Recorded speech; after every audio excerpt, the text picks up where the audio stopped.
National income, it's not just a number, it's the heartbeat of a nation's economy. Imagine it as the total value of all the goods and services produced within a country's borders during a specific period, usually a year. It's how we measure our economic activity. To get this, we primarily look at GDP, gross domestic product.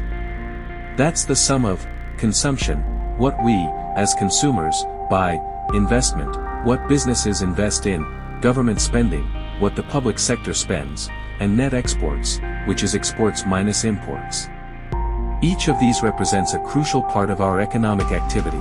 Think about it, every purchase you make, every factory built, every road constructed, and every trade transaction contributes to national income. This helps us understand how our economy is performing. Now, let's clarify a key point. GDP focuses on production within a country's borders. But what about income earned by our citizens abroad? That's where GNP, or Gross National Product, comes in. GNP includes GDP plus the income earned by our citizens and businesses in other countries. For instance, if someone from your country works overseas and sends money home, that income boosts GNP, but not directly GDP.